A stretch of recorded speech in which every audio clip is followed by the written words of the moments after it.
வணக்கம். உலகம் முழுவதும் நடந்த நிகழ்வுகளின் தொகுப்புகளை சில நொடிகளில் உங்கள் கண்முன்னே நிறுத்தும் டாப் 20 செய்திகள்.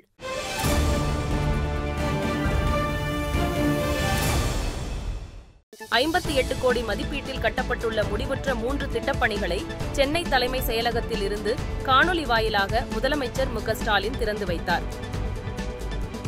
தமிழகத்தின் அரசியல் தெரியாமல் அறியாமையில் சிலர் கருத்து கூறி வருவதாகவும், அவர்களுக்கு வரும் சட்டமன்ற தேர்தலில் 234 தொகுதிகளையும் திமுக வென்று பதிலளிக்கும் என தமிழக வெற்றிக் கழக தலைவர் விஜயின் கருத்துக்கு இந்து சமய அறநிலையத்துறை அமைச்சர் சேகர்பாபு பதிலடி கொடுத்துள்ளார்.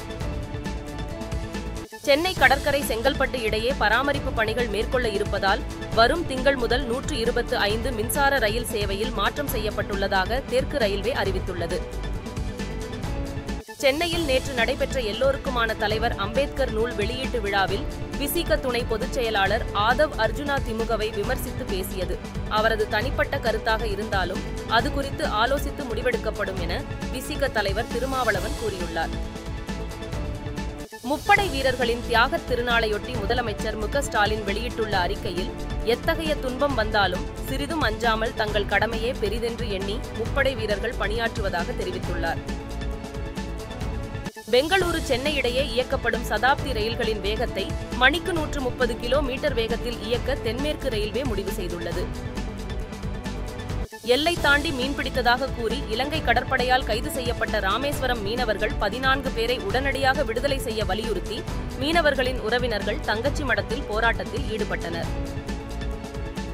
தருமபுரி மாவட்டம் பாலக்கோடு அருகே உள்ள தளி, அஞ்செட்டி, தேன்கனிக்கோட்டை உள்ளிட்ட சுற்றுவட்டார பகுதியில் கனமழை பெய்து வருவதால் சின்னாறு அணையில் இருந்து உபரிநீர் முழுவதும் வெளியேற்றப்படுவதால் கரையோரம் உள்ள பொதுமக்கள் பாதுகாப்புடன் இருக்க வேண்டும் என்று பொதுப்பணித்துறை எச்சரிக்கை விடுத்துள்ளது. மகாராஷ்டிராவில் ஆளும் மகாயுதி கூட்டணி வெற்றி பெற்று துணை முதல்வராக பதவியேற்ற அஜித் பவாரின் வழக்கு ரத்து செய்யப்பட்ட நிலையில் தற்போது அவரது 1000 கோடிக்கும் மேலான சொத்துக்களை வருமான வரித்துறை விடுவித்துள்ளது. சிரியாவில் பதற்றமான சூழல் நிலவுவதால் அந்நாட்டுக்கு இந்தியர்கள் பயணங்களை தவிர்க்குமாறு மத்திய வெளியுறவுத்துறை அமைச்சகம் எச்சரித்துள்ளது. பாரதிய ஜனதாவுக்கு எதிராக உருவாக்கப்பட்ட இந்தியா கூட்டணியின் செயல்பாடு சரியில்லை எனவும், மேலும் வாய்ப்பு கிடைத்தால் இங்கிருந்தே கூட்டணியை நடத்த முடியும் என மம்தா பானர்ஜி தெரிவித்துள்ளார். மணிப்பூரின் தவுபால் மாவட்டத்தில் வெடிமருந்துகள் மற்றும் ஆயுதங்கள் இருப்பதாக பாதுகாப்பு படையினருக்கு தகவல் கிடைத்ததை அடுத்து பேச்சி சிங்லாக் மலையடிவாரத்தில் பாதுகாப்பு படையினர் மேற்கொண்ட தேடுதலில் 3 கைக்குண்டுகள், 4 தோட்டாக்களை போலீசார் கைப்பற்றினர். வங்கதேசத்தில் இந்து மத தலைவர் சின்மய் கிருஷ்ணதாஸ் கைது செய்யப்பட்டதை கண்டித்து கர்நாடகாவில் உள்ள ஷிமோகாவில் நடைபெற்ற கண்டன ஆர்ப்பாட்டத்தில் பேசிய பாஜக மூத்த தலைவரும் முன்னாள் துணை முதல்வருமான ஈஸ்வரப்பா, வங்கதேசத்தில் இந்துக்களின் மீது கை வைத்தால் இங்குள்ள ஒரு குறிப்பிட்ட மதத்தினர் மீது தாக்குதல் நடத்த தயங்க மாட்டோம் என கூறியதால் அவர் மீது போலீசார் வழக்கு பதிவு செய்துள்ளனர்.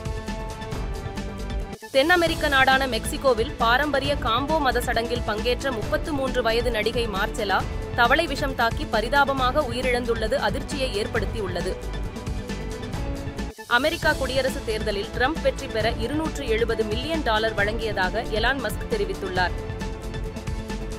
ஐதராபாத்தை சேர்ந்த தனியார் நிறுவனம் 70 அடி 2254 கிலோ எடை கொண்ட மிகப்பெரிய ரஷ்யன் மெடோவிக் ஹனி கேக் தயாரித்து கின்னஸ் புத்தகத்தில் இடம் பிடித்துள்ளது.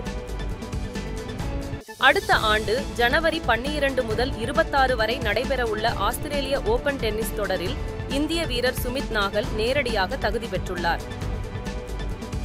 ஐரோப்பிய நாடான ஸ்பெயினில் மக்கள் மொபைல் போன் உபயோகிப்பதை தடுக்கும் நோக்கில் செல்போன்களில் எச்சரிக்கை வாசகங்களை விரைவில் கொண்டுவர அரசு முடிவு செய்துள்ளது.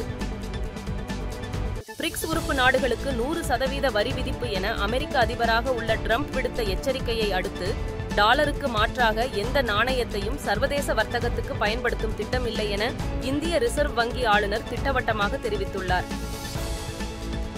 ஆந்திர மாநிலத்தில் ஒரே குடும்பத்தை சேர்ந்த 4 பேர் கூகுள் மேப் உதவியுடன் கோவாக்கு சுற்றுலா சென்றுள்ளனர்.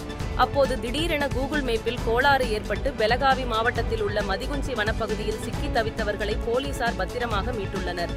இத்துடன் டாப் 20 செய்திகள் நிறைவு பெறுகிறது. உலகில் நடக்கும் நிகழ்வுகளை துல்லியமாக தெரிந்து கொள்ள பாருங்கள் AI இன் டாப் 20 செய்திகள்.